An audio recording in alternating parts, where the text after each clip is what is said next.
Hello everyone. आज हम लोग एक और बहुत ही इंटरेस्टिंग टॉपिक कवर करने वाले हैं और ये टॉपिक थोड़ा सा हाई लेवल है, थोड़ा सा उठ के है नॉर्मल साइंस से। आज जो हम लोग डिस्कस करने जा रहे हैं वो है फ्लूइड्स। अब रिसेंटली हम लोगों ने फ्लूइड्स को काफ़ी ज़्यादा पढ़ा था और हम लोगों ने एलिमेंट्री लेवल पे ये देखा है कि फ्लूइड्स की जो प्रॉपर्टीज़ होती हैं कि वो फ्लो कर सकता है इजीली अपने सराउंडिंग्स में। तो we generally categorise liquids and gases as fluids.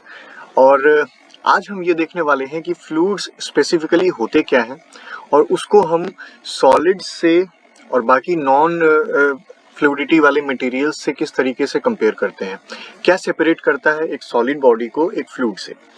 तो चलिए सबसे पहले हम लोग फ्लूइड्स और उसके इंपॉर्टेंस को जानते हैं। जब हम बात करते हैं फ्लूइड्स की तो फ्लूइड्स के ऑल ओवर द यूनिवर्स बहुत सारे उसके एप्लीकेशंस हैं और फ्लूइड प्रेजेंट है। अगर हम बात करें हमारे सराउंडिंग्स की, हमारे आसपास के एटमॉस्फेयर की, तो जो फ्लूइड फ्लो है वो बहुत ही इम्पॉर्टेंट रोल प्ले करता है हमारे सराउंडिंग्स को रन कराने में। जैसे कि आपके आसपास जो एयर है, एयर भी एक गैस है, फ्लूइड है, और एयर का जो सर्कुलेशन पूरे एटमॉस्फेयर में है वो एक बहुत ही इम्पॉर्टेंट रोल प्ले करता है हमारे इकोसिस्टम को बनाए रखने में। तो फ्लूइड्स का सबसे पहला काम क्या है? Fluid flow in atmosphere in the form of gases as well as water। ठीक है, तो एक यूज तो ये है, वाटर और गैसेस के फॉर्म में फ्लूइड्स हमारे एटमॉस्फेयर में फ्लो करते हैं, है ना। ह्यूमिडिटी के फॉर्म में, वाटर वेपर्स के फॉर्म में, क्लाउड के फॉर्म में, ऑक्सीजन, नाइट्रोजन, हाइड्रोजन, ये सारी चीज़ें फ्लूइड की कैटेगरीज में आएंगी क्योंकि ये गैसेस हैं या फिर लिक्विड है और ये फ्लो कर रहा है हमारे एटमॉस्फेयर में। तो फ्लूइड फ्लो का एक बहुत ही इंपॉर्टेंट एप्लीकेशन है कि हमारे एटमॉस्फेयर को लिविंग रखने के लिए, उसको जीने योग्य रखने में एक बहुत बड़ा योगदान है फ्लूइड्स का। सेकेंडली, अगर हम एटमॉस्फेयर को छोड़ के अपनी बॉडी के अंदर आते हैं तो भी फ्लूइड फ्लो का जो इम्पोर्टेंस है वो बहुत ही ज़्यादा बढ़ जाता है। क्योंकि अभी देखो, fluids are important in maintaining the blood circulation and water in our body। हम सिर्फ ब्लड और वाटर की ही बात नहीं कर रहे हैं, फ्लूइड्स में बहुत सारी चीज़ें हैं जैसे कि प्लाज्मा हो गया, न्यूट्रिएंट्स हो गए, जो कि लिक्विड फॉर्म में ही हमारे ब्लड के साथ डिसॉल्व होता है। तो जब कोई डॉक्टर हमारे बॉडी के अंदर के फ्लूइड्स को स्टडी करता है तो उस समय भी ये फ्लूइड का जो साइंस है बहुत ही यूज़फुल होता है। उनको बहुत ही देखभाल करनी पड़ती है इस चीज़ की कि बॉडी में फ्लूइड का फ्लो किस तरीके से चल रहा है। अगर इसमें थोड़ी सी भी गड़बड़ आती है, हमारा हार्ट सर्कुलेट करना बंद करता है या फिर किसी तरीके से सर्कुलेशन में प्रॉब्लम आती है तो it can be very fatal for us. तो फ्लूइड्स का एक और इम्पॉर्टेंट स्पेसिफिकेशन ये भी है कि हमारे बॉडी में भी लाइफ को मेंटेन करने के लिए ब्लड के फ्लो को, वाटर के फ्लो को, न्यूट्रिएंट्स और प्रोटीन्स के फ्लो को मेंटेन करने के लिए फ्लूइड्स बहुत ही यूजफुल हैं। तो ये तो चीज़ थी फ्लूइड फ्लो की इम्पोर्टेंस के बारे में। अब हम बात करेंगे कि फ्लूइड्स क्या चीज़ें हैं। तो जब हम फ्लूइड्स की बात करते हैं तो मैं आप लोगों को फ्लूइड का स्टैंडर्ड डेफिनेशन दे देता हूँ। फ्लूइड ऐसे सब्सटेंसेस हैं जो कि शियर स्ट्रेस को रेजिस्ट नहीं करते हैं। आप जब सॉलिड की बात करते हैं, सॉलिड पे आप टॉर्क लगाते हैं, मैं लिख दूं, fluids are the substances that do not resist the torque applied on them. ठीक है, फ्लूइड्स अपने ऊपर जो टॉर्क अप्लाई होता है उसको रेजिस्ट नहीं करते हैं, तो ये चीज ध्यान रखिएगा। अब कैसे नहीं, टॉर्क क्या होता है वो मैं आप लोगों को बता दूं। चलो एक डायग्राम बना के देखते हैं टॉर्क का। मैं पहले एक सॉलिड बॉडी लेता हूं। सपोज करो मैंने कोई सिलेंडर लिया है।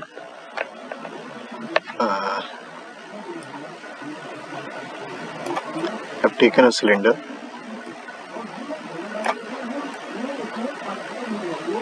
ठीक है, अब इस सिलेंडर पे मैंने एक टॉर्क अप्लाई किया है। टॉर्क एक ऐसा फोर्स होता है जो किसी भी बॉडी में एंगुलर एक्सेलरेशन प्रोड्यूस करता है। यानी जब आप किसी चीज को घुमाते हैं, एक सर्कुलर मोशन में एक्सिस के लॉन्ग जब उसको मूव कराते हैं, हमारा ये सिलेंडर है, इस पे जब मैं टॉर्क अप्लाई करूंगा तो ये इस तरीके से रोटेट करेगा अपने एक्सिस में, है ना, स्पिन करने लगेगा इधर से इधर। तो इस तरीके से इस बॉडी में टॉर्क जनरेट हो गया, है ना। टॉर्क यानी वो फोर्सेज जो ऐसे राउंड राउंड राउंड आपको मूव कराता है, दैट इज कॉल्ड टॉर्क। ठीक है, यानी एंगुलर एक्सेलरेशन प्रोड्यूस करेगा, सर्कुलर एक्सेलरेशन अपने एक्सिस के अलोंग प्रोड्यूस करेगा, वो होता है टॉर्क। तो फ्लूइड्स वो सब्सटेंसेस हैं जो टॉर्क को रेजिस्ट नहीं करते हैं। सॉलिड में क्या होता है कि जब हम इस तरीके से टॉर्क अप्लाई करते हैं तो वहाँ पे एक रेजिस्टेंस होता है, एक इक्विलिब्रियम कंडीशन होती है जो सॉलिड अटेन करता है। यानी जब हम टॉर्क लगाते हैं तो सॉलिड के शेप में या फिर फिजिकल प्रॉपर्टीज में कोई चेंज नहीं आती है।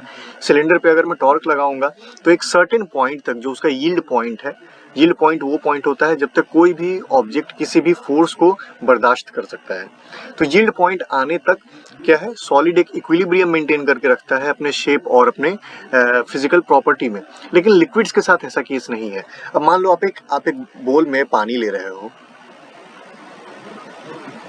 ठीक है, and we are filling this bowl with water. मैंने इसमें पानी भर दिया, ठीक है, इसमें बहुत सारा पानी भरा हुआ है। अब मैं क्या करूं, इस पानी में मैं टॉर्क लगाऊं। Suppose I apply a circular force in this, इसको मैं पानी को नचा दूं इसमें टॉर्क अप्लाई करके, यानी एक्सिस के थ्रू। अब आप देख सकते हैं कि मैं थोड़ा सा भी टॉर्क लगाऊंगा, थोड़ा सा भी टॉर्शनल फोर्स लगाऊंगा, उसको रोटेट करने की कोशिश करूंगा, the liquid will not resist the torsion, है ना। लिक्विड रेजिस्ट नहीं करेगा उस टॉर्क को, सॉलिड रेजिस्ट करता है, अपने शेप में बरकरार रखता है, लेकिन लिक्विड्स उसको बर्दाश्त नहीं करते हैं। यहाँ पे थोड़ी सी गड़बड़ हो गई है, आई थिंक यहाँ पे कुछ मिसप्रिंट हो गया था,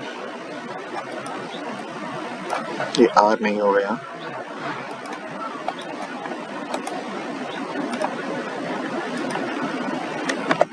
है ना। तो ये चीज आई थिंक आप लोगों को समझ में आ गई होगी कि सॉलिड्स टॉर्शनल फोर्सेस को रेजिस्ट करते हैं और अपने शेप में रहते हैं, लेकिन लिक्विड में अगर थोड़ा सा भी स्लाइटेस्ट फोर्स भी आप लगाते हो तो इक्विलिब्रियम कंडीशन को छोड़ के और वो एक मोशन करने लगता है, एक अनबैलेंस्ड मोशन होता है, एक आप कह सकते हैं बहुत ही रैंडम मोशन करना शुरू कर देता है। तो ये चीजें होती हैं जो सॉलिड्स को फ्लूइड्स से अलग करती हैं। फ्लूइड्स किसी भी तरह के टॉर्शनल फोर्स को रेजिस्ट नहीं करता है। और अगर थोड़े टेक्निकल लैंग्वेज में बोलेंगे तो fluids are the substances that do not resist the applied shear force. ठीक, शियर फोर्सेस जो अप्लाई होती हैं उसको रेजिस्ट नहीं करता है। शियर फोर्सेस यानी जो मैं इस सिलेंडर पे इस तरीके से लगाऊंगा, ये सॉरी, ये होता है शियर फोर्स, यानी मैं इस तरीके से शिफ्ट करने की कोशिश करूं सिलेंडर को उसके टॉप सरफेसेस पे, ये शियर फोर्सेस कहलाती है। सपोज करो मैं एक ऐसा एक डब्बा लेता हूं, ठीक है, और अगर मैं इस तरीके से फोर्स लगाऊं कि ये डब्बा खिसक जाए, इसका थोड़ा सा जो है एक्सिस इस तरीके से हो जाए, ये होते हैं शियर फोर्सेस। ठीक है, तो ये चीज़ें ध्यान रखिएगा। तो फ्लूइड्स ऐसी चीज़ें हैं जो शियर फोर्सेस को या फिर टॉर्क को रेजिस्ट नहीं करता है, इक्विलिब्रियम पोजीशन को अटेन नहीं करता है, ये चीज़ें होती हैं फ्लूइड। अब फ्लूइड के बाद जो अगली चीज़ आती है वो आती है विस्कोसिटी। यानी विस्कोसिटी क्या है? तो विस्कोसिटी आप कह सकते हैं फ्लूइड फ्रिक्शन को ही हम विस्कोसिटी भी कहते हैं। फाइन, चलिए अब हम अगला चीज़ देखेंगे, विस्कोसिटी।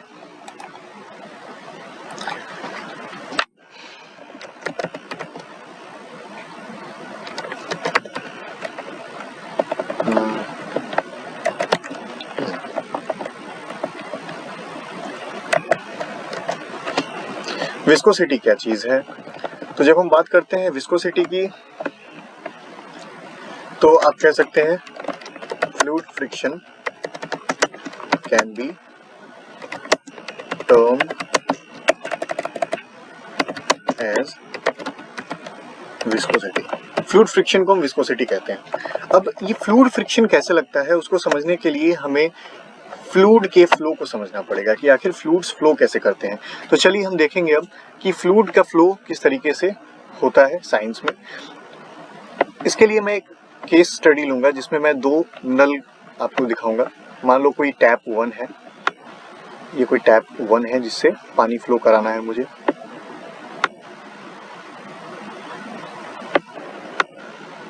ये मेरा कोई टैप 1 है, ठीक है, और वहीं में एक दूसरा टैप सब चलो इसी में देखते हैं। मान लो ये कोई टैप है और इसमें से मैं वाटर को फ्लो करा रहा हूँ।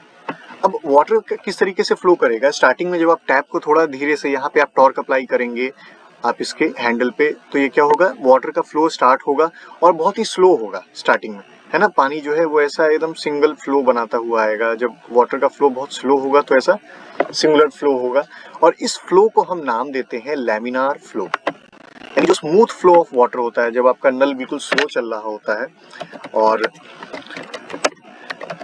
पानी जो है स्मूथली किसी भी टैप से नीचे आ रहा होता है, यानी पानी की वेलोसिटी जो है वो कम होती है, so that is known as laminar flow, यानी कि स्मूथ फ्लो।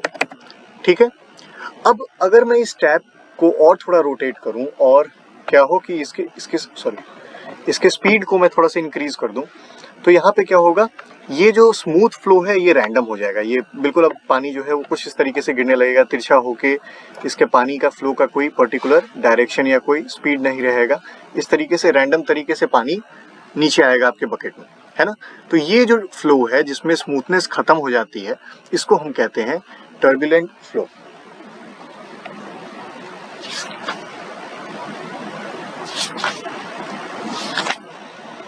ठीक है, लैमिनार फ्लो के बाद टर्बुलेंट फ्लो, यानी कि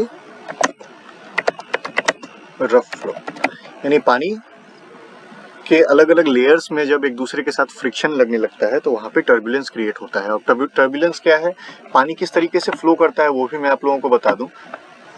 वाटर को जिस तरीके से हम फ्लो होते हुए देखते हैं, वाटर लेयर्स में फ्लो करता है। ये कोई लेयर 1 है, इसके नीचे कोई लेयर 2 होता है ना। हम लोग बुक्स में डायग्राम बनाते थे, जब ड्राइंग करते थे वाटर की, तो ऐसे ही दिखा देते थे ना। तो एक्चुअली वाटर इसी तरीके से फ्लो करता है, वाटर के लेयर्स होते हैं, ये इस तरीके के बहुत सारे लेयर्स है, वाटर लेयर्स में फ्लो करता है, कोई भी फ्लूइड लेयर में फ्लो करता है। और क्या होता है, जब एक लेयर दूसरे लेयर से कांटेक्ट में आता है तो इन दोनों लेयर्स के बीच में एक फोर्स होता है जो एक दूसरे के मोशन को रेजिस्ट करता है, यानी हर लेयर चाहता है कि वो अपने आगे वाले लेयर से तेजी में फ्लो करे। तो ये वाला लेयर इस पे एक फोर्स एक्सपीरियंस कराता है और उसी तरीके से हर लेयर अपने सब्सिक्वेंट लेयर्स पे एक तरीके का फोर्स अप्लाई करते हैं, और इसी फोर्स को हम कहते हैं विस्कोसिटी या फिर फ्लूइड फ्रिक्शन। जब दो लेयर्स आपस में कांटेक्ट में आते हैं और वहाँ पे लिक्विड के फ्लो को इंक्रीज करते हैं तो वहाँ पे रफनेस आ जाती है फ्लो में, और वो टर्बुलेंट फ्लो या फिर विस्कस फ्लो भी कहलाता है। तो अब आपको पता चल गया होगा कि किस तरीके से लैमिनार फ्लो और टर्बुलेंट फ्लो ऑकर होते हैं। लैमिनार फ्लो जब पानी का वेलोसिटी कम होता है या फिर किसी भी फ्लूइड का वेलोसिटी कम होता है और वहाँ पे सरफेसेस के बीच में विस्कोसिटी कम होती है। जब आप पानी के फ्लो को इंक्रीज करते हैं तो सरफेसेस के बीच में विस्कोसिटी इंक्रीज हो जाती है, फ्लूइड फ्रिक्शन इंक्रीज हो जाता है और वहाँ पे आप टर्बुलेंट फ्लो को एक्सपीरियंस करते हैं। तो ये तो था फ्लूइड और फ्लूइड का फ्लो। तो आई होप आप लोगों को ये चीज़ें क्लियर हो गई होंगी कि फ्लूइड्स क्या होते हैं, फ्लूइड किस तरीके से फोर्सेस को रेजिस्ट करते हैं, टॉर्क क्या होता है, विस्कोसिटी क्या होती है, लैमिनार फ्लो और टर्बुलेंट फ्लो क्या होता है। तो आई होप ये चीज़ें आप लोगों को क्लियर हो गई हैं। अभी इतना ही रखते हैं, अगले लेक्चर में हम लोग फ्लूइड से रिलेटेड और कई सारे इंपॉर्टेंट कॉन्सेप्ट्स को देखेंगे। Thank you.